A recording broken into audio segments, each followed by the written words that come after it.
Hoy en ¿Qué me pasa, doctor?, prestamos atención al cuidado de nuestras arterias a través de la medicina cardiometabólica. De la mano de un internista, el doctor José Sabán, conoceremos más a fondo esta especialidad que está relacionada con el antienvejecimiento.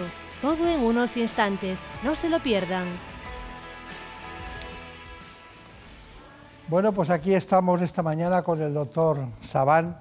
El doctor José Sabán es uno de los grandes especialistas españoles en el ámbito de la investigación que está más próxima de la clínica, por decirlo de alguna manera que ustedes nos entiendan. Tiene nuestro afecto, nuestro apoyo y además lleva un trabajo diario cada día en el Hospital Ramón y Cajal de Madrid. Es el jefe de la unidad de endotelio y medicina cardiometabólica. Bueno, estamos hablando de un hospital de referencia, de un gran especialista que se dedica a la investigación clínica.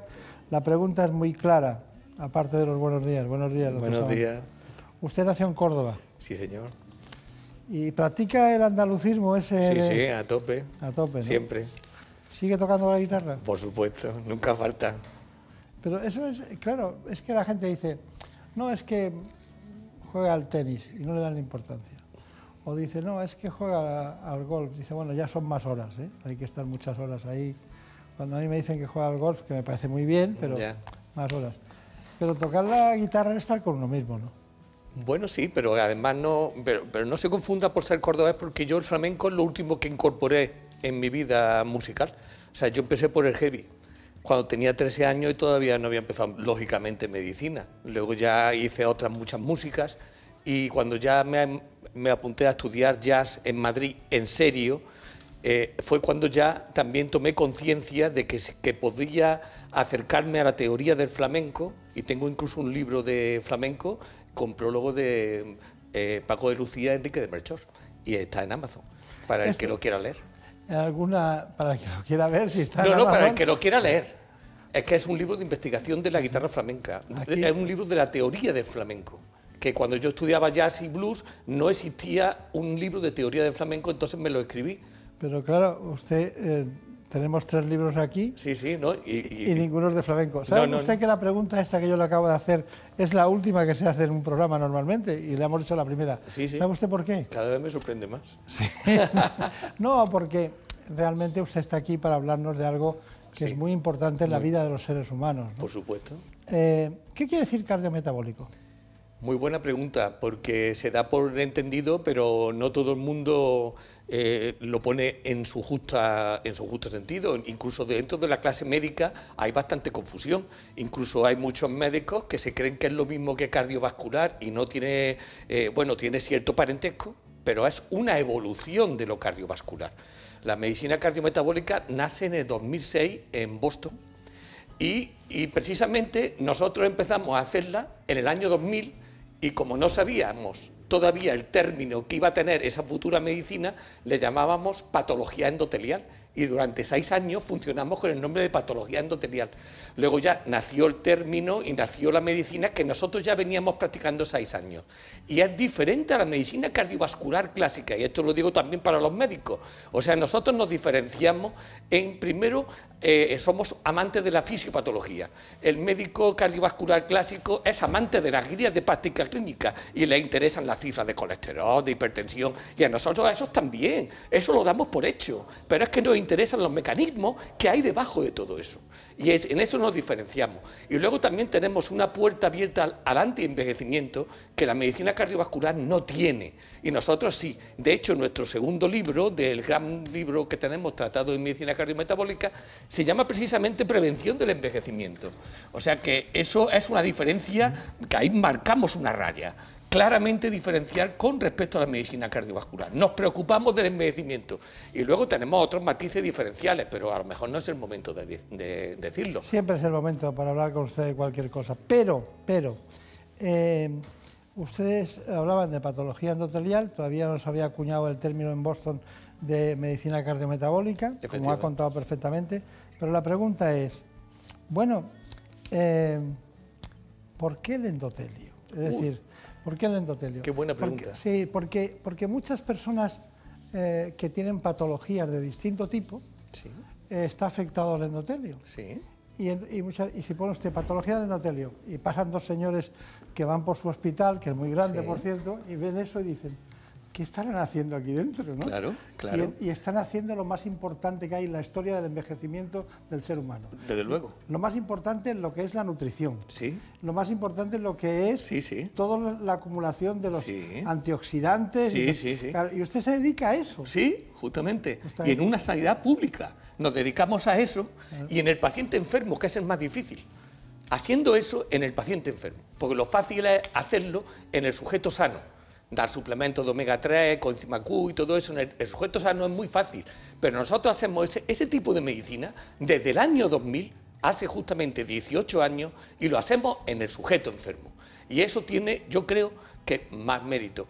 Y ha puesto el dedo en la llaga. El endotelio no es muy conocido, ni siquiera por los propios médicos, y nos ubican o nos ubicaban en el contexto de la anatomía patológica, pero nosotros somos clínicos, venimos de la clínica. Sí, yo recuerdo las lesiones del endotelio cuando nos contaban en medicina hace ya tantos años que no quiero ni acordarme, como dice el Quijote, ¿no? Decían, bueno, hay una especie de acodadura, ¿no? En un momento determinado hay una lesión, se acumula una placa, acaba en un trombo y acaba en una embolia y acaba con un ictus, y ¿no? Por ejemplo, ¿no? Una de las posibles patologías. Pero no es tan simple. No es tan simple. No, hay muchas cosas y las vamos a ver. Pero permítame, nosotros hemos estudiado este asunto y hemos querido hacer, lo ha hecho Ana Villalta, un informe claro, conciso, vamos allí. Y cómo no voy a decir la palabra concreto, que es lo que más nos gusta. La medicina cardiometabólica es una especialidad que se encarga de prevenir la aparición de problemas cardiometabólicos como el infarto, ictus, obesidad o diabetes. Integra especialistas de diferentes áreas como internistas, cardiólogos, vasculares, endocrinos, genetistas y biólogos, entre otros. En nuestro país es una gran desconocida por confundirse con la medicina cardiovascular clásica.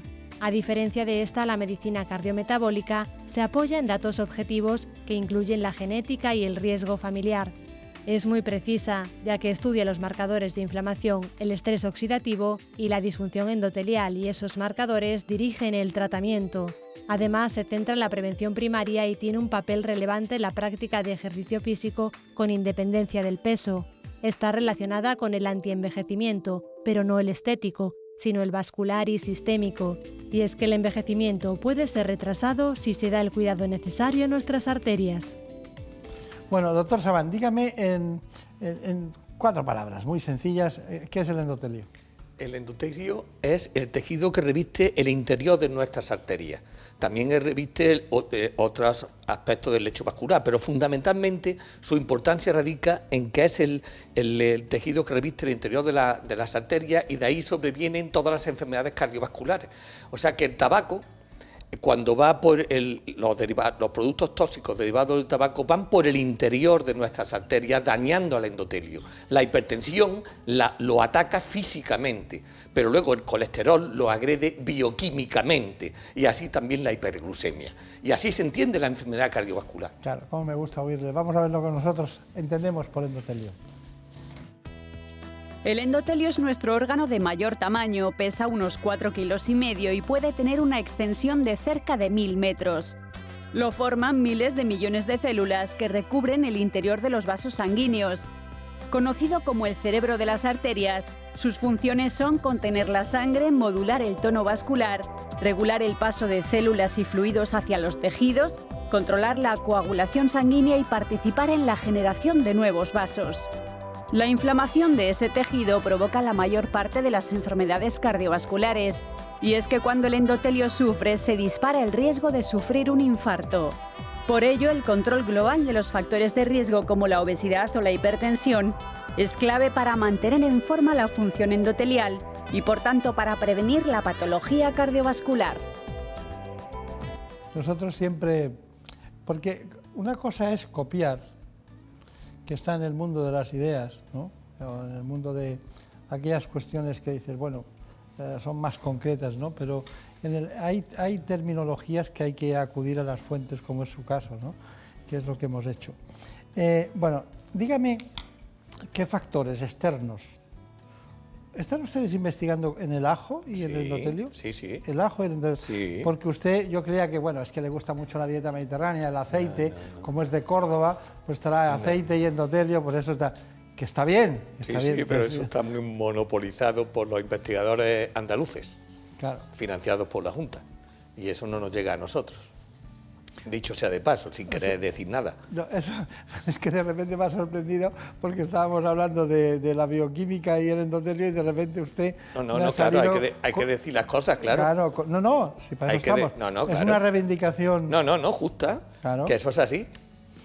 ¿Y no le han llamado para ficharle para Andalucía? No, para el aceite nosotros no contamos, pero sin embargo hemos disfrutado con otras investigaciones igualmente importantes como la del jamón, como usted muy bien sabe. Sí. Y ahora estamos con el ajo también disfrutando, porque parece que es un condimento alimentario sin importancia, pero la investigación básica dice otra cosa. Y nosotros, en estos hallazgos preliminares que estamos encontrando, también estamos viendo que es tremendamente eficaz para la prevención cardiovascular, pero todavía es pronto para adelantar los datos. ¿Qué tiene el ajo? ¿Cuál es la composición química del ajo como para poder decir, bueno, aquí hay una relación que puede ser positiva? Bueno, es que estamos investigando porque hay algunos condimentos que son bioquímicamente mejor conocidos y hay otros bastante desconocidos. Y probablemente sería injusto porque me dejaría en el alero alguno de ellos. Realmente la investigación experimental se ha realizado con los 2 o 3 componentes básicos, pero hay más. Y en eso estamos nosotros también investigando. La aplicación clínica de los compuestos tradicionales del ajo y otros menos conocidos, pero que parecen igualmente importantes. Yo creo que la acción antioxidante está clara y el beneficio endotelial, en los primeros datos que nosotros estamos bajando, también lo deja bastante diáfano. Pero de eso ya había una investigación en animales y tal, claro. Y por tanto, pero aquí lo importante es que se trata de un extracto que tiene un paladar bastante bien conseguido. Y eso no es habitual, que el problema del ajo no es que los beneficios no se conocieran, sino que no se conocía un producto de la calidad del que nosotros estamos ensayando. Claro. Eso es lo verdaderamente creo que importante, que el paciente tiene una tolerancia muy buena hacia el producto y que los hallazgos iniciales nos marcan que el camino puede ser bastante positivo y económico. Porque no es lo mismo hablar de jamón ibérico del bueno que hablar del ajo. Lógicamente, estamos hablando en otros términos. ¿Los datos del jamón cuáles fueron exactamente? Bueno, los datos del jamón fueron sorprendentes, porque en población sana conseguimos mejorar el endotelio con jamón ibérico. Y eso es muy importante. Muy si hubiera sido con la hamburguesa en países de hamburguesas como la americana, si hubiera sido con las salchichas, no, lo voy a decir, si hubiera sido salchicha en Alemania o la pizza en Italia, hubiéramos abierto telediario. Nosotros, en España, con el jamón ibérico, demostrando beneficios del endotelio, que hablamos de envejecimiento, nada. Salimos en su programa, que es con mucho gusto y es un placer tremendo, pero 0 telediario, no tiene sentido, o sea, es jamón... Pero los japoneses lo saben, ¿eh? Los japoneses lo saben y lo sabe todo el mundo, menos en España, porque no abrió ningún telediario ni salió en ninguna prensa nacional. Porque está en nuestra vida diaria. No, porque no les hace falta lo de la industria del jamón. Ellos venden el jamón bueno. Da igual que demuestren beneficios para la salud, como que no. Está bueno, se vende. Pero cuando se entra en el mercado americano tendrán que tener cuidado, porque solo los jamones que tengan estudios se venderán. Me da mucha rabia porque tendríamos que hacer 27 programas seguidos, porque haríamos uno de reivindicación de las comunidades autónomas. ¿Le parezco reivindicativo? No. ¿Le parezco? Pues que lo soy. No. El tema es que, sabiendo tanto como sabe de bioquímica, de problemas cardiovasculares, de endotelio, de la relación cardiometabólica, de lo que es incluso la relación entre diabetes mellitus tipo 2 y endotelio, todo lo que usted sabe y lo que sabe de antioxidantes, que al final es muy curioso que estemos reivindicando algo que está en nuestra vida diaria y del que somos inconscientes. Eso tiene un mérito, el titular es ese, ¿no? ¿Qué haríamos sin jamón, no? O qué haríamos sin ajo, o qué haríamos sin selenio, o qué haríamos sin coenzima Q10. Usted domina todos esos antioxidantes, pero la pregunta es, ¿los antioxidantes realmente existen? ¿Son buenos? Hombre, claro que son buenos, pero hay que saber utilizarlos. Es que el problema está en la dosis. ¿Sabe usted que hay una discusión por ahí? Claro, pero es que la discusión vino de hace 20 años cuando empezó a usarse el megadosis de vitamina E. Ahí vino el verdadero error. O sea, los americanos siempre van a la tremenda. Y está pasando ahora con la vitamina D. La vitamina D es uno de los grandes descubrimientos, y no me quiero separar del ¿También tema. es antioxidante? Pero no es su acción fundamental, la antioxidante. Tiene muchas virtudes. Pero ¿qué está pasando en Estados Unidos? Exactamente está pasando con la vitamina D lo que pasó hace 20 años con la vitamina E. La vitamina E era beneficiosa. Lo que pasa es que los americanos empezaron a sacar megadosis y lo que era un beneficio se convirtió en un perjuicio.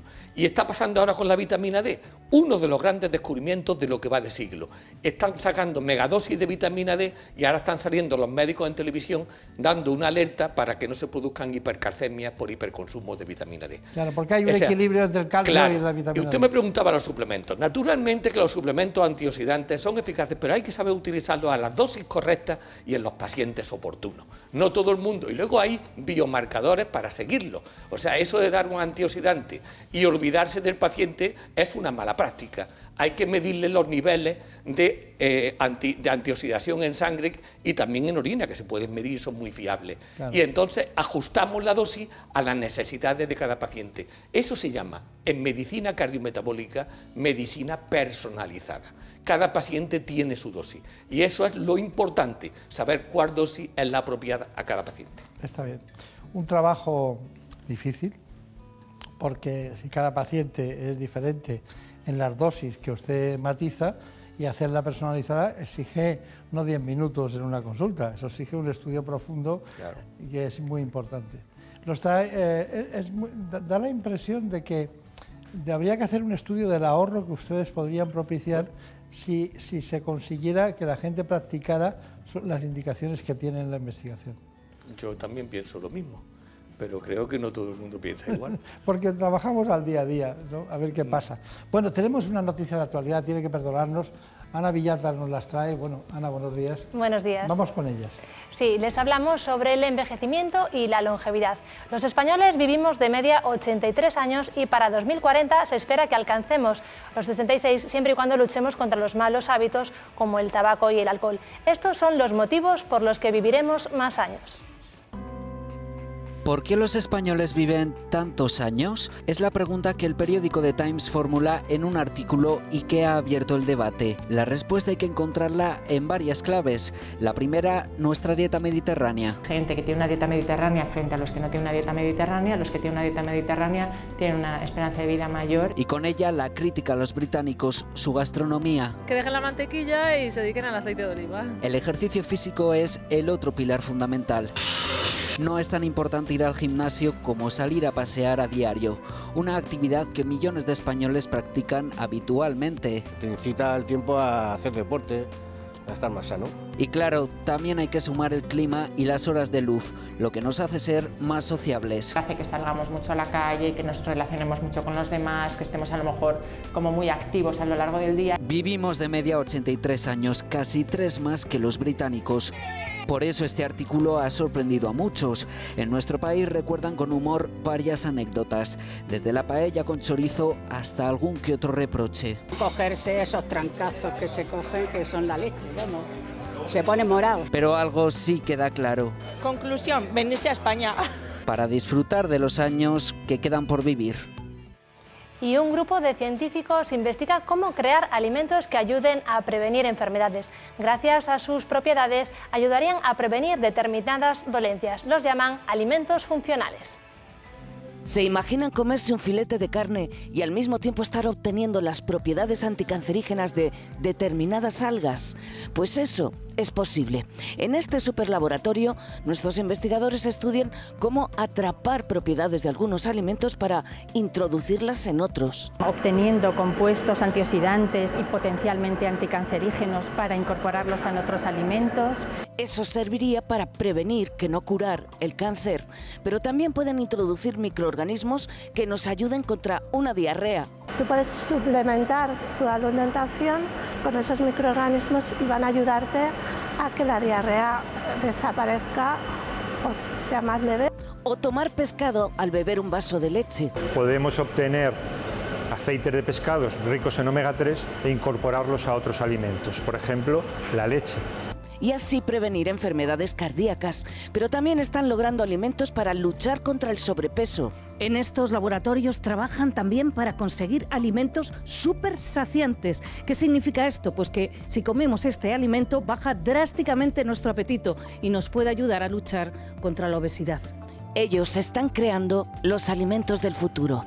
Este fue el primer libro que yo vi de José Sabán Ruiz, con un prólogo de Valentín Fuster, Control Global del Riesgo Cardiometabólico. Bueno, esto fue el primero. Bueno, pero aquí es donde aprendimos que el endotelio era el primum movere de lo que es el envejecimiento y la salud. Cuénteme porque este ya, ¿qué pasa? ¿Que usted cada vez tiene más colaboradores o...? Pues que se sumaron muchísimos expertos de todo el territorio nacional. Este nació el 90% en el Hospital Ramón y Cajal y este es nacional. Esa es una de las diferencias. Y luego también la temática. Este habla de fármacos y de estilos de vida y sus fundamentos. Y luego tiene una cosa apasionante, que incorpora la biología molecular, que cuando escribimos este libro, los conocimientos y la aplicación de la biología molecular al campo cardiovascular y del envejecimiento eran desconocidos, estaban en pañales. Y nosotros, claro, por eso asustamos a muchos médicos, porque a nosotros no nos invitan a los congresos de hipertensión, de diabetes y de envejecimiento y todo eso. ¿Sabes por qué? Porque claro, le hablamos de autofagia, de estrés de retículo, que usted lo conoce muy bien, porque yo se lo he contado alguna vez, y por su conocimiento general de estos temas, y claro, se asustan porque ellos eso les coge a contrapié. Nosotros habitualmente cogemos a la gente a contrapié, pero no yo, el equipo, somos un equipo que incorporamos muchos biólogos, muchos de ellos becarios, y entonces eso nos da la diferencia, y también tenemos un bioingeniero, y eso también nos marca la diferencia. Pero hay que poner un punto de comprensión en eso. ¿En qué? Se lo voy a dar yo, que es que Pasteur fue el que nos introdujo en el territorio de las vacunas. Sí. Y fíjese usted el desarrollo que ha tenido después. A usted le está pasando lo mismo. Usted, no, hombre, por favor, sí, por favor, no. Usted está en un territorio, usted ha dicho ya 3 veces hoy que los médicos son los primeros que tienen que... Entonces, ¿qué pasa? Que usted está generando un conocimiento que primero tiene que pasar por el sector de los compañeros médicos que están en estos ámbitos, en estos congresos, en estas reuniones, para luego pasar a la sociedad. No, es que la sociedad está comprando este libro más que los médicos. ¿Qué le parece? Me sorprende. Pues es verdad. Nosotros tenemos muchísimos pacientes comprando estos libros y conocemos pocos médicos que se atrevan a su lectura porque les asusta la biología molecular. ¿Sabe usted una cosa que no sabe? Es que en la Facultad de Medicina no se enseña biología molecular a nuestros jóvenes médicos. Se enseña no se enseña biología molecular. Entonces les asusta los conceptos de la autofagia y del estrés de retículo. Yo me sorprendo porque mi equipo, digo mi equipo porque es claro, el que dirijo, están todo el día trabajando y estudiando cosas. Claro, seguro. Para poder hacer este programa, ¿no? Claro. Y entonces digo, ¿cómo puede ser que haya gente? Debe ser un problema. Ya van varios programas que sale el tema del tiempo, del conocimiento, de la formación, de la acelerada que va, porque estamos en un cambio, no solo el digital, estamos en un cambio en la totalidad de las cuestiones. Hoy en día la vida ha cambiado. No, totalmente. Y por eso usted está en esto. Bueno, y cuénteme este. Bueno, esto es una sorpresa. Nosotros pensábamos que este libro había sido un fracaso. Y de pronto un día nos enteramos que estamos siendo plagiados en todos los países de América Latina con un curso que tiene este mismo título y que tiene como contenido del curso nuestros capítulos. Y entonces estamos en pleito con ellos. ¿Qué le parece? Increíble, ¿verdad?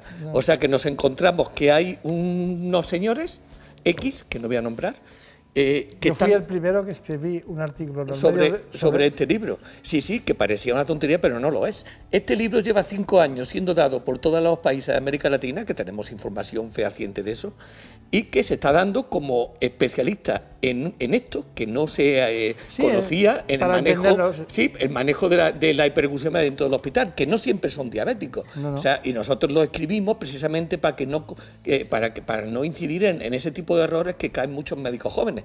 Todos los pacientes que están en un hospital con hiperglucemia les llamaban diabéticos. Y yo dije, basta, esto hay que poner quirúrgico. Claro, y el enfermo que está con nutrición parenteral, y el enfermo que está bajo esteroides, y el enfermo con sepsis. Hay muchos enfermos que hacen una enfermo con trasplante renal. Claro, por supuesto, muy bien. Muy bien. Pues entonces, este libro está siendo dado por una empresa española en toda América Latina y en parte en España, con este mismo título y con el contenido programático exclusivo de este libro, sin nuestro consentimiento. Bueno, increíble, ¿no? Bueno, pues con su consentimiento vamos a conocer la unidad donde trabajan, porque la gente dice, bueno, ¿y dónde están estos? Que son astronautas de la medicina. Pues vamos a ver la unidad concretamente del tema fundamental, que es el cardiometabólico en el Hospital Ramón y Cajal de Madrid. En esta unidad se realiza un tipo de medicina preventiva basada en datos objetivos, con los que se miden los riesgos cardiovasculares. El primer paso será una prueba de esfuerzo cardiorrespiratorio. También es importante medir los posibles daños, la funcionalidad del endotelio y la rigidez arterial.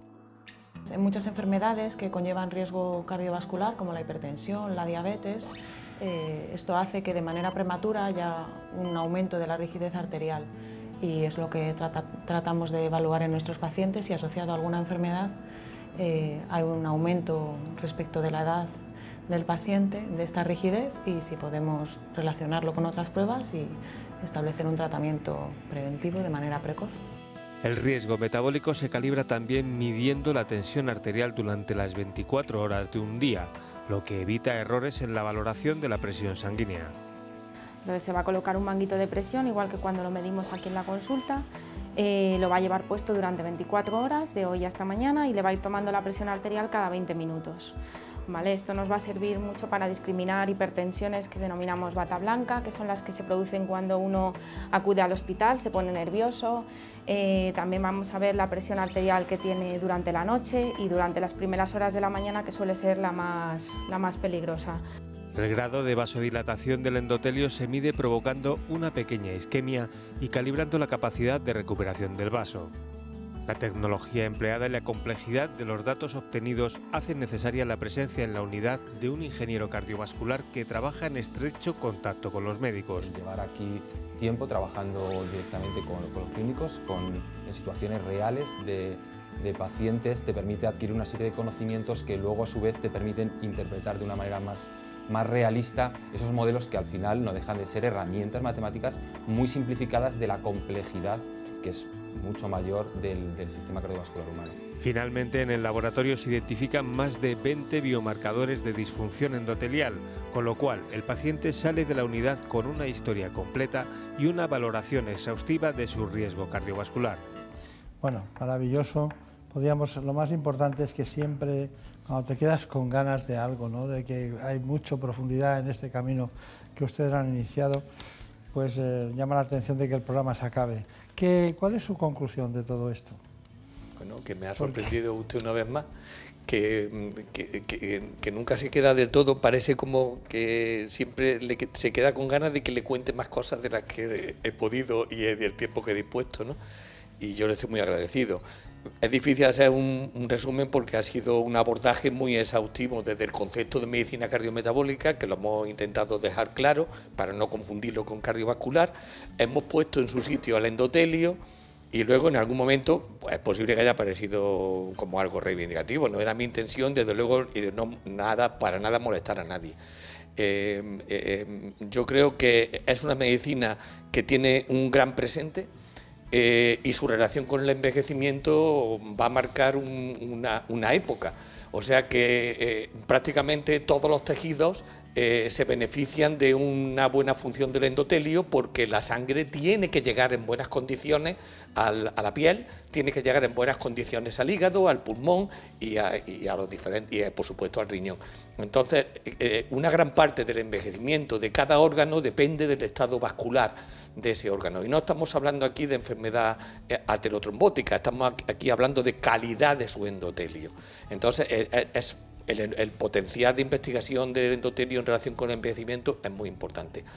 Y luego también que no hay que pensar que ya estamos en el final, estamos en el principio, porque si ahora le incorporamos la biología molecular, lo que yo le decía antes del estrés de retículo, la autofagia, también se ha quedado ya desfasado. Ahora estamos en la era de las ómicas y ahora está la proteómica, la lipidómica, no olvidemos la lipidómica, que se va a poder predecir la longevidad con 20 elementos de lipídicos en la sangre, eso del colesterol, los triglicéridos, todo eso, en un plazo breve de tiempo quedará absolutamente desfasado y podremos medir 20 componentes del perfil lipídico con una gran capacidad predictiva, no solo de cómo se va a envejecer, sino también las personas que van a vivir más de 100 años.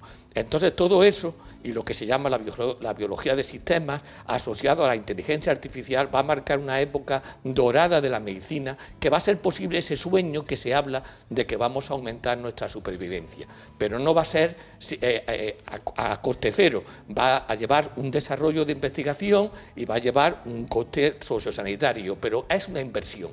Todo lo que sea invertir en prevenir, al fin y al cabo, a largo plazo, es siempre muy ventajoso. Muy bien, pues hubiera aquí 500 personas sentadas en un auditorio, le aplaudirían ahora porque con ese final tan feliz de conferencia, ¿no? Tengo una sorpresa para usted, y es que la Ilustre Academia de Ciencias de la Salud, Ramón y Cajal, distinguió a los más destacados médicos e investigadores del país. Entre ellos estaba usted. Me sorprende mucho que siga teniendo tanto entusiasmo en luchar contra la adversidad, porque el valor de las cosas está en luchar contra la adversidad. Cuando dijo, incluso un jugador de fútbol hace poco que le dieron un Balón de Oro, dijo, a mí nunca me ha ayudado nadie, jamás nadie me ayudó, dijo exactamente. Bueno, ha luchado contra la adversidad, contra la economía, contra el poder formar un equipo, contra las autoridades políticas, contra las sanitarias, pero no en contra para algo personal, sino para mantener un equipo de investigación que forman el Ramón y Cajal. Así que, menos mal que toca la guitarra, si no sería horrible. Muchas gracias. Gracias a usted. Y a ustedes ya saben, seguiremos aquí como siempre hablando de salud, pero ahora iremos con otro de los grandes asuntos de nuestro tiempo. El debilitamiento del suelo pélvico es un problema femenino, pero también afecta a los hombres. Puede provocar disfunciones sexuales o pérdidas de orina, entre otros trastornos. Hoy en ¿Qué me pasa, doctor?, estaremos en una sesión donde nos enseñarán a rehabilitar esta zona que sostiene los órganos de la pelvis. Y además el urólogo, el doctor Miguel Ángel Sánchez Encinas, nos hablará de la solución quirúrgica a la incontinencia urinaria. Estén atentos. Bueno, pues aquí está con nosotros el doctor Sánchez Encinas, que es jefe del servicio, concretamente del Hospital Universitario Rey Juan Carlos, que cuesta llegar, ¿eh? Sí. Sí, pero cuando se vive allí, en el entorno... No se quiere ir uno. No se quiere ir uno, es verdad, es muy curioso. Es un hospital muy bonito. Pero está en un sitio bien, y además tiene mucha presencia, ¿no?, en todos los sentidos. Bueno, ¿cómo es su servicio de urología? ¿Cómo es? Pues es un servicio modesto, somos actualmente 9 personas, médicos, luego tenemos un equipo de enfermería que sale en la grabación que veremos a continuación, en el que tenemos 2 enfermeras y 2 auxiliares que colaboran con nosotros en nuestra práctica diaria. Las consultas están unas pegadas a otras, las de enfermería y los médicos, y bueno, pues es un servicio muy dinámico, es un servicio que está bien dotado a nivel de tecnología, pues, distinta lo que la urología moderna contempla, y además contamos con el regalo de tener la cirugía robótica incorporada a la cartera de servicios del hospital, que nos da mucho juego, como podemos ver a lo largo del programa. Claro, la cirugía robótica, ¿no? Que incluso en un momento determinado de la historia llega a superar lo que es la laparoscopia en lo que es la prostatectomía, ¿no? Cuando hay o un cáncer de próstata o un adenoma benigno pero muy grande de próstata, ¿no? Y es que es curioso que había muchos pacientes con disfunción eréctil y eso ha venido a solucionar bastante el problema, ¿no? Claro, porque la cirugía robótica lo que ha incorporado es mejorar lo que era la cirugía laparoscópica, con una técnica mínimamente invasiva. El paciente se recupera mucho más pronto, menos sangrado, pero es que además el cirujano ve 10 veces mejor que en cirugía laparoscópica. Claro. Tienes la posibilidad de maniobrar de una manera como en cirugía abierta, cosa que en laparoscopia no consigues, con lo cual eso redunda finalmente en beneficios funcionales para el paciente. Es curioso, pero yo quería hablar de suelo pélvico, ¿no? Del factor femenino, el suelo pélvico, que es un suelo, diríamos, si el abdomen tiene una parte que es el diafragma, un gran músculo, y luego abajo tiene un suelo pélvico, ¿no?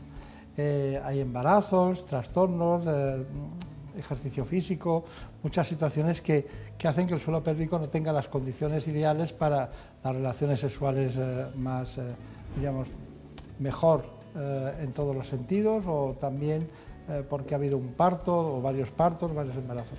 Entonces, y siempre en el equipo nos sale la incontinencia urinaria, ¿no? Entonces, dígame, si es que hay alguna relación. Incontinencia urinaria y suelo pélvico. Cuéntenles a todos nuestros espectadores qué es una cosa y qué es otra, ¿no? Bueno, la incontinencia urinaria es la pérdida involuntaria de la orina de cualquiera de nosotros que nos produce un problema, o bien social o de higiene, básicamente. Eso es lo que se define como la incontinencia, es la definición que hay en la Sociedad Internacional de Continencia. Pero además, en la relación con el suelo pélvico, la mujer es clara. 1 de cada 4 mujeres a partir de los 35 años tienen problemas de incontinencia urinaria. Los hombres es un poquito más tarde, suele ser a partir de los 40 años. Y la causa en las mujeres es lógica. El suelo pélvico está constituido por unos músculos, sobre todo el músculo del grano, y unos músculos parauretrales que sostienen, hace una especie de sostén, de hamaca de la uretra, que permite que no perdamos la orina, sobre todo la mujer. La uretra de la mujer es mucho más corta que la del hombre, con lo cual ese mecanismo de la continencia es mucho más débil en ese sentido. Los embarazos, las cirugías de la pelvis, son momentos en los que el suelo pélvico está sosteniendo un peso mayor de lo normal. También la obesidad también se relaciona con estos problemas que hacen que finalmente ese sostén de músculos que hacen que la uretra esté sujeta, ese esfínter esté sujeto, se vaya debilitando y vaya produciendo diferentes situaciones, o bien de prolapsos pélvicos con o sin incontinencia, o incontinencia. Luego existen casos extraños, o mejor dicho extraños, o menos frecuentes, que son pacientes que tienen lesionado el propio esfínter, que tienen ese músculo lesionado, está mal inervado y requieren otro tipo de soluciones que no son las estándares. Claro. Bueno, usted ha dicho la palabra hamaca, que me ha parecido un hallazgo literario para definir el suelo pélvico, pero nos encontramos con un orificio que es la uretra, con otro órgano que es la vejiga, nos encontramos con el útero y nos encontramos con otro orificio que es el del recto, y todo eso tiene una musculatura. Veamos entonces qué es el suelo pélvico.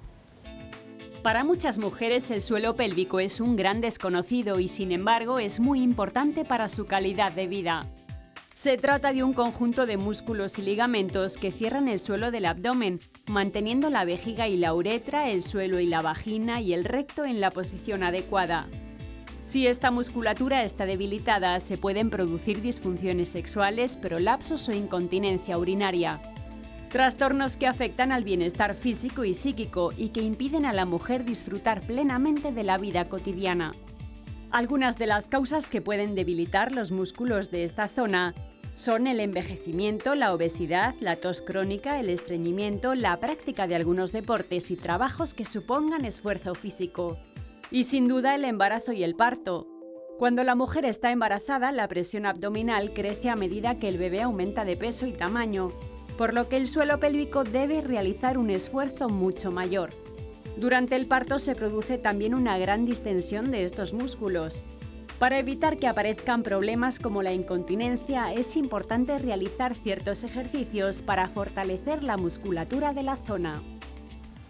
Bueno, también, después de conocer lo que entendemos por suelo pélvico, hemos tratado de trabajar para que ustedes tengan claro de qué estamos hablando cuando hablamos de incontinencia urinaria. Definida como una pérdida involuntaria de orina, la incontinencia afecta tanto a hombres como a mujeres, jóvenes y menos jóvenes, aunque existe una clara prevalencia en ellas a partir de la menopausia. En nuestro país, unos 6 millones de personas la sufren en algún grado. La Organización Mundial de la Salud advierte que la incontinencia es un problema de salud pública que incapacita a cerca de 200 millones de personas en todo el mundo. Y aunque no se considera un trastorno grave para la salud, según los expertos, la calidad de vida de quienes la sufren es peor que la de los enfermos de diabetes o de artritis reumatoide. Además, la incidencia de la incontinencia urinaria está aumentando en las últimas décadas debido, entre otras razones, al envejecimiento de la población. Esta patología puede llegar a causar ansiedad, depresión y aislamiento social. Bueno, está muy bien, pero a mí me da la impresión de que lo del suelo pélvico, después de un parto o en algunas determinadas circunstancias con unas ciertas maniobras físicas, bueno, los especialistas, tanto en ginecología como los urólogos, pueden indicarlo, ¿no? Ciertas maniobras especiales para recuperarlo. Pero la incontinencia es otra historia, ¿no? Es otra historia, es una historia más en el sentido de es incómoda, provoca mucha inseguridad. genera trastornos de todo tipo y no son todas iguales. ¿Cómo clasifican ustedes las incontinencias urinarias? Básicamente las clasificamos incontinencias asociadas al esfuerzo, la incontinencia de esfuerzo cuando se tose, por ejemplo, se ha dicho en el reportaje, la incontinencia de urgencia, que es aquella que va precedida de una imperiosidad por ganas de ir a orinar y no te da tiempo y se te acaba escapando la orina, y por último la mixta, que puedes tener los dos componentes, ¿no? de esfuerzo y mixto. Así es como se clasifica habitualmente. ¿El esfuerzo, una mujer, por ejemplo, tosiendo o haciendo...? O simplemente al levantarse de la silla, puede tener pérdidas involuntarias de orina o al caminar. Es un motivo de consulta frecuente. Ya. Y ustedes tienen distintos tipos de tratamientos para eso, ¿no? Claro. Según mis datos, tienen tratamientos conservadores, ¿no? A base de ejercicios. Sí. Luego hay otros que son farmacológicos, que también que me sorprende que pueda haber la farmacología puede ayudar a eso. Y también los quirúrgicos, ¿no? Con cirugías incluso medianamente invasivas, ¿no? Sí. Habitualmente se intenta realizar un tratamiento conservador con rehabilitación del suelo pélvico, sobre todo en gente joven, gente motivada, gente que puede entender hacer los ejercicios de una manera rutinaria, desde lo más clásico del Kegel o con biofeedback, como veremos después. Eso es lo más conservador que se puede hacer, incluso la utilización de conos vaginales, como bolas chinas, que se utilizan para potenciar, para focalizar la atención de la paciente, en este caso de su periné, para que lo aprenda a contraer, eso es lo más conservador. La siguiente escalón sería la aplicación de mallas para sujetar ese esfínter que está debilitado, ese músculo que está debilitado, incluso la inyección de sustancias vulcanizantes alrededor de la uretra. Son tratamientos conservadores que no son muy invasivos a nivel solamente local. Y por último, en los pacientes ya con déficit del esfínter, la colocación de implantes de esfínteres. El tratamiento farmacológico habitualmente se suele reservar para pacientes con vejigas hiperactivas o pacientes, hombres o mujeres, con vejiga hiperactividad con incontinencia por urgencia. El uso de antimuscarínicos o beta-adrenérgicos, que son fármacos que impiden esa contracción involuntaria de la vejiga, que es la que finalmente provoca esa contracción del músculo de la vejiga, ese escape de orina. ¿Cuál es la solución, diríamos, en porcentajes, más agradecida, ¿no? ¿En qué de las tres, ¿no? ¿Cuáles son los datos que tenemos para tratamiento conservador, tratamiento farmacológico o tratamiento de cirugía mínimamente invasiva? Cada uno requiere un tratamiento específico. Las de urgencia, que son con fármacos habitualmente, o incluso orales, incluso parches, incluso inyecciones de toxina botulínica intravesical, que es el último escalón terapéutico, se puede alcanzar o está llegando en torno a un 70-75% de éxito, de tasas de éxito. A nivel de la incontinencia, cuando a través de intervenciones quirúrgicas, las tasas con las técnicas habituales están en torno a un 80-85% máximo de resultados óptimos, ¿no? De hecho, hay un 20% de pacientes que estas técnicas mínimamente invasivas que hemos comentado, de mallas o sustancias vulcanizantes, no solucionan su problema porque su problema es el esfínter urinario.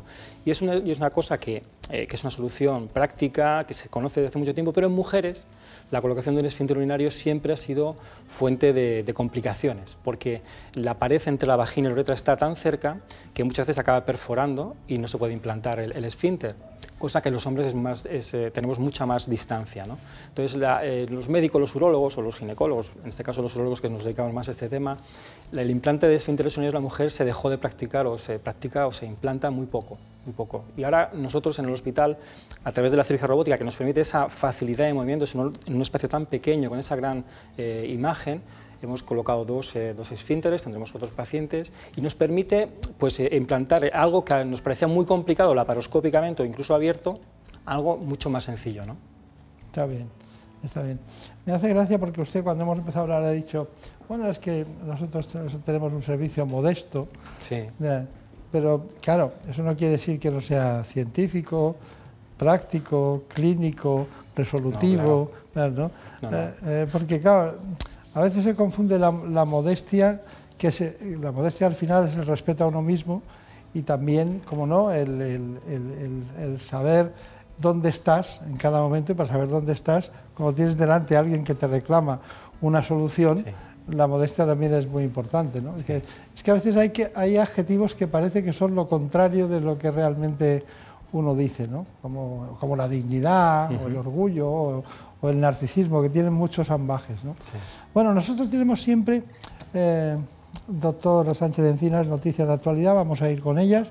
Ana Villalta, ¿vamos con las noticias de actualidad? Sí. Porque el momento del día que se escoge para tomar determinadas decisiones influye más de lo que pensamos. La disciplina que estudia este fenómeno se llama cronobiología y tiene alguna aplicación en la medicina. Veamos.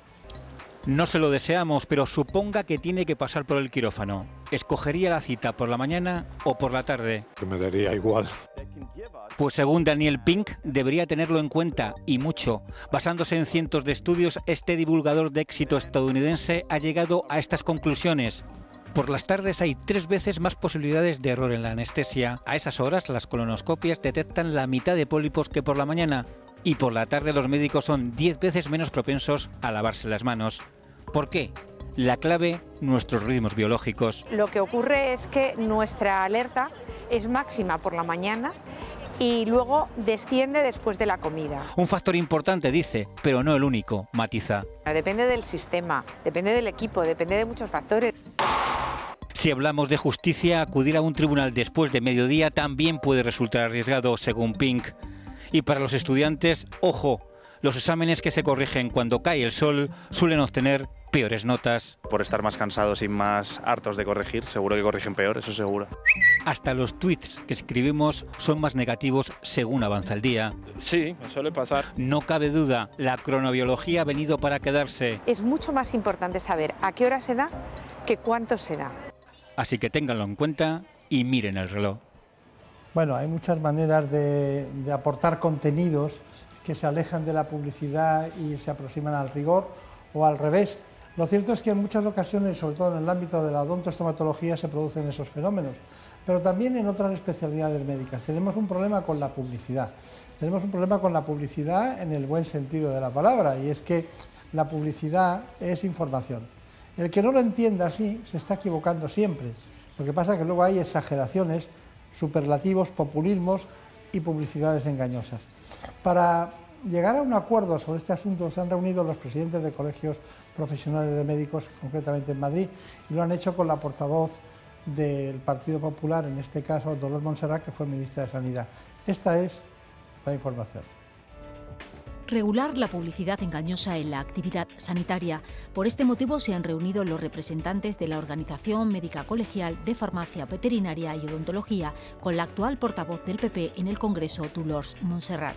Queremos trabajar conjuntamente una propuesta legislativa para evitar la publicidad engañosa en los servicios y productos sanitarios, como por ejemplo puede ser el caso Idental, que tanto daño ha hecho a tantos consumidores, a tantos pacientes y a tantos españoles. Por tanto, el Partido Popular siempre vamos a estar al lado de los consumidores y queremos conjuntamente trabajar con ellos una iniciativa legislativa para trabajar que no haya más engaño en los servicios sanitarios. Estamos hablando de la publicidad sanitaria, que creo que es una cosa muy importante. Todo el mundo está viendo pues, tanto anuncios en televisión como en prensa escrita como en internet, pues el bombardeo donde fuera de la prestación sanitaria que se ofrece, pues te encuentras con que desde una tablet a un tratamiento extra o incluso pues el acudir a una cadena de hamburgueserías para que te dan una hamburguesa gratis si acudes a por ejemplo, una clínica dental. Lógicamente eso sale fuera de cualquier cosa que entendamos y sobre todo que debemos de unirnos y seguir las mismas directrices que nos marcan nuestros compañeros de la Comunidad Económica Europea. Este encuentro ha servido para elaborar un texto definitivo de 18 artículos que ha llegado al Pleno del Senado como proposición de ley para modificar la actual Ley de Sociedades Profesionales. Y pasamos a otro asunto. PR Noticias ha entregado los premios Los Mejores PR 2018. Se trata de unos galardones que reconocen la labor de los profesionales más destacados de este año. Entre los premiados figuran nombres como Álvaro Basilio, que recibió el premio por la mejor campaña de marketing online de AMA, personalidades del ámbito sanitario o programas de esta casa como El Intermedio. Después de estas informaciones tan interesantes, tenemos algo en relación con los más pequeños, ¿no? Sí, atentos los que sean padres. Unos investigadores han creado un colchón capaz de medir unas cosas innovadoras, como la fiebre de los niños cuando son bebés o incluso puede prevenir el riesgo de muerte súbita. Los bebés lloran y lloran por muchas cosas. Y la mayor parte del tiempo no sabemos qué les ocurre. ¿Tiene hambre, tiene sueño o está malito? Saber exactamente qué le pasa a tu bebé no siempre es fácil, pero con este colchón sí podríamos saber si está enfermo porque cambia de color cuando sube la temperatura. Así lo encontraríamos si el bebé tiene fiebre. Este tejido técnico, al estar en contacto con la piel del bebé, a 37,5 grados cambia de color. Además, corrige la postura de la cabeza, beneficia así el crecimiento de su cráneo y evita malformaciones. Súper cómodo para las madres. Bien, todo lo que sea una ayuda para nosotros. Este colchón inteligente reduce también en un 92% el riesgo de muerte súbita en los recién nacidos. Yo soy madre y somos capaces de todo, entonces yo creo que sí, que se venderá. Porque ellos, los bebés, pasan mucho tiempo tumbados y durmiendo. El bebé que está despierto y lo duerme solo sería la bomba. De momento eso no es posible, pero los investigadores sí tienen claro el bebé no solamente está durmiendo, está creciendo. Que ayudará a un feliz crecimiento del niño. Qué maravilla lo de ser pequeños y tener las posibilidades de crecer en todos los ámbitos. Pero llegan momentos en los que empiezan a dar el cante parte de nuestro cuerpo. Eso ocurre en muchas ocasiones en las manchas en las manos, algunas señales cutáneas, la dermatología, ¿no?, del envejecimiento, pero también, como no, en los brazos. Hemos acudido a un centro de referencia, a Leticia Carrera, para que nos contara este asunto y lo ha hecho como siempre, ¿verdad, Ana? Lo ha hecho como siempre de la mano sí. concretamente de Pilar Roldán. Vamos con esa información. Indoloro, rápido y seguro. Así se presentan los nuevos tratamientos remodelantes. Hoy nos vamos a centrar en cómo reducir la grasa que se deposita debajo de los brazos mediante un tratamiento de ultrasonido. Para ello tenemos a Leticia Carrera. Leticia, cuéntanos cómo funciona este tratamiento. FocusMed combina por primera vez en el mundo la terapia de succión con los ultrasonidos focalizados atérmicos. Los ultrasonidos focalizados penetran en la piel 13 milímetros para destruir el tejido graso de forma indolora, sin efecto térmico y simplemente por un efecto acústico. ¿Cuántas sesiones serían necesarias para empezar a ver los primeros resultados? El tratamiento completo incluye una media de 6 sesiones. Hay que adaptar el número de sesiones a cada paciente y al problema que vamos a tratar, pero normalmente son 6 sesiones, una cada 15 días. Bueno, pues vamos a ver cómo funciona FocusMed.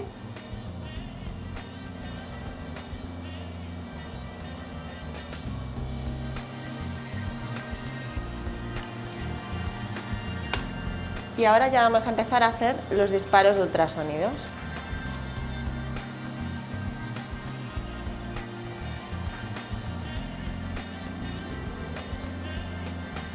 Realiza una succión en el tejido y vamos haciendo los disparos en toda la zona que queremos tratar.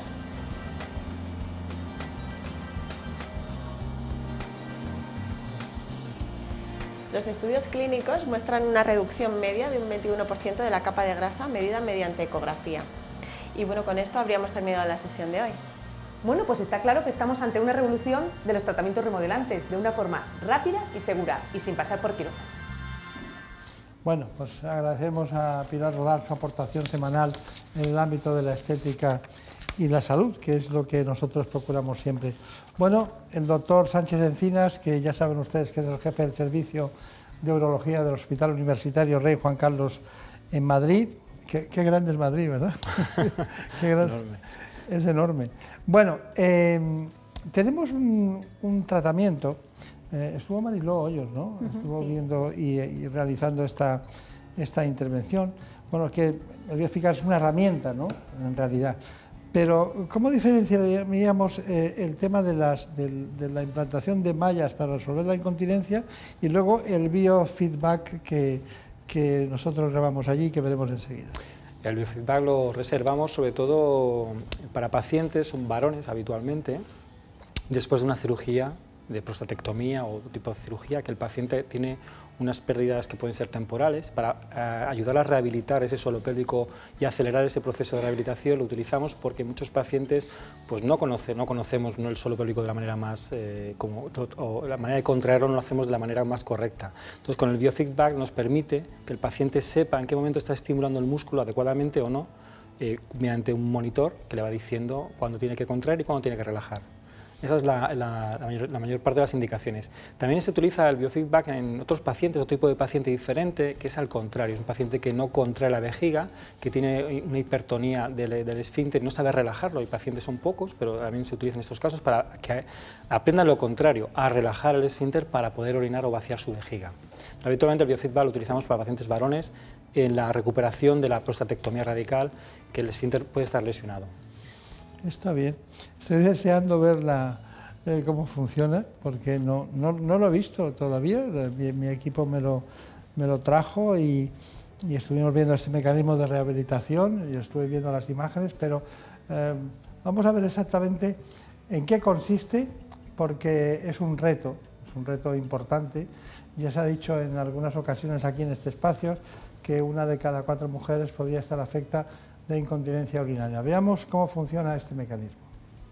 Hemos mitificado que la debilidad del suelo pélvico es en personas que han tenido un parto o en mujeres mayores, y eso no es la realidad. La realidad es que te puede pasar tanto siendo una mujer joven sin ningún tipo de parto como en pacientes masculinos de edades desde de los 20 hasta los 60 años por múltiples factores. Entonces hay que consultar cuando se tiene problemas de pérdida de orina.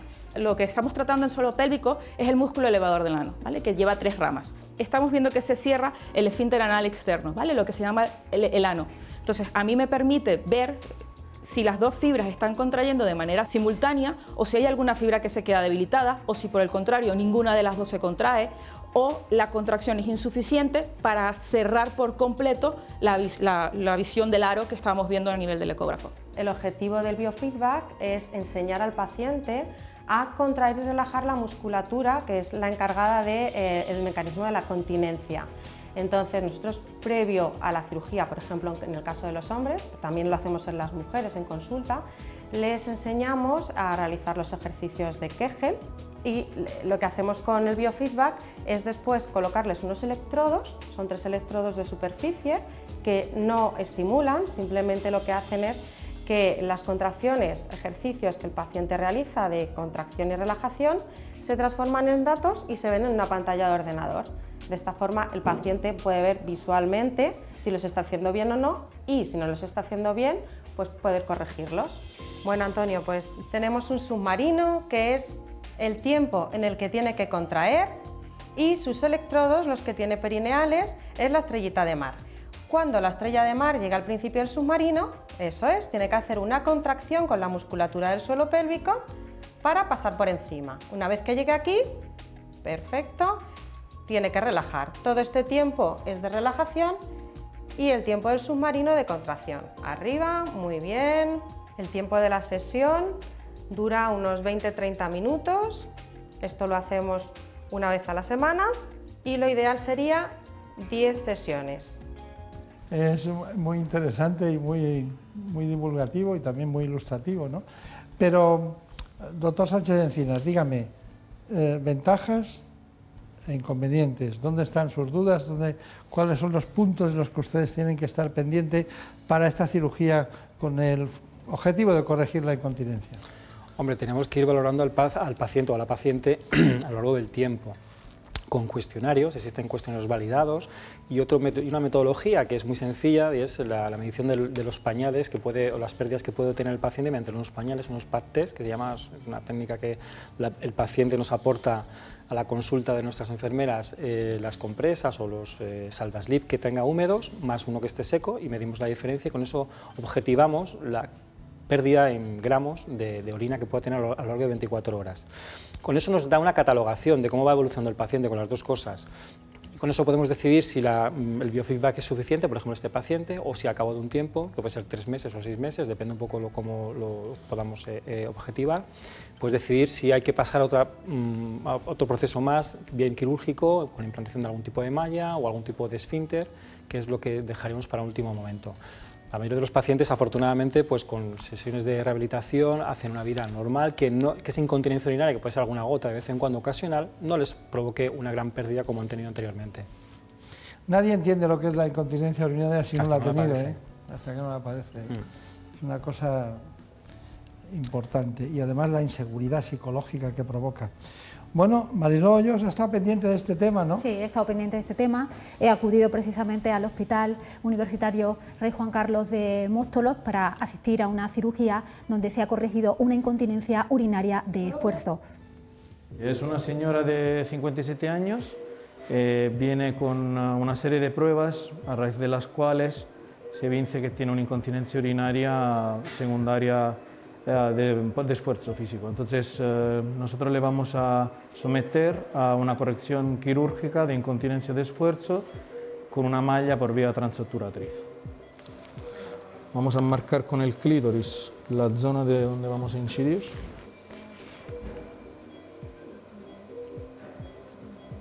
Ok, vamos a fijar con 2 puntitos los labios vaginales para que nos permita una mejor exposición del campo. Tijera. Vamos a infiltrar la zona con un mínimo de adrenalina para reducir el riesgo de sangrado.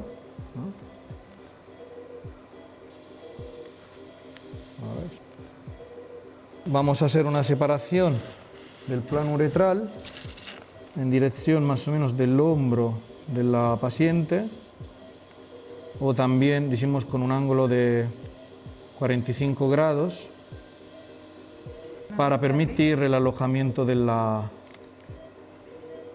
malla.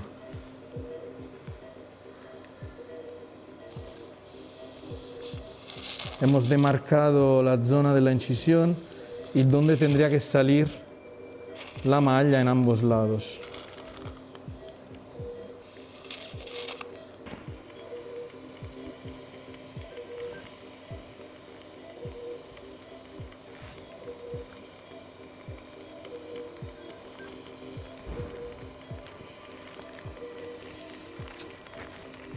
Entonces aquí tenemos colocada la malla, que se ve bastante bien. Entonces en este momento procedemos a recortar el sistema de enganche de la malla, del sistema de pase, que es un plástico que permite que la malla escurra dentro de los tejidos sin tracción. Quitamos el sistema de contratracción de la misma y procedemos a cerrar. La cirugía se considera terminada. Estamos comentando que las imágenes a estas horas de la mañana pues son, pero realmente la técnica quirúrgica es esa, ¿no? En todos los sentidos. Bueno, ¿cómo se le ha notado que es italiano al doctor Moscatiello, no? Sí, de Nápoles, de Nápoles. Es de Nápoles, ¿no? Que eso ya es ser 2 veces italiano. 2 veces italiano. Bueno, está muy bien. Bueno, ¿cuál es su conclusión? Bueno, pues la primera conclusión que diría es que la incontinencia urinaria es una situación, una enfermedad muy prevalente, incluso más prevalente que la diabetes. Un 50% de los pacientes no acuden a las consultas con este problema, un 50%. Animar desde este programa a todas las pacientes y los pacientes que tienen este problema que vayan al médico, que vayan a su médico, que acudan, porque hay soluciones. Cada uno tenemos que darle la suya, la oportuna, pero tiene solución. En la mayoría de los casos tenemos soluciones para la situación que tenga, pues poder darle un tratamiento médico, una cirugía, etc. Está muy bien. Bueno, pues un saludo muy especial para sus compañeros. No hemos dicho que era de un hospital del Grupo Quirón Salud, concretamente. Usted es el jefe del servicio. Es un hospital que veo que es modesto pero joven, con mucha pujanza. Que tenga mucha suerte. Muchas gracias. Y muchas gracias. Un placer. Y a todos ustedes, como siempre, ya lo saben, seguiremos aquí hablando de los asuntos más importantes que están en la profundidad también de la medicina. El 50% de los pacientes con incontinencia urinaria no acuden al especialista. Por favor, atrévanse, ya ven que es fácil. Muchas gracias.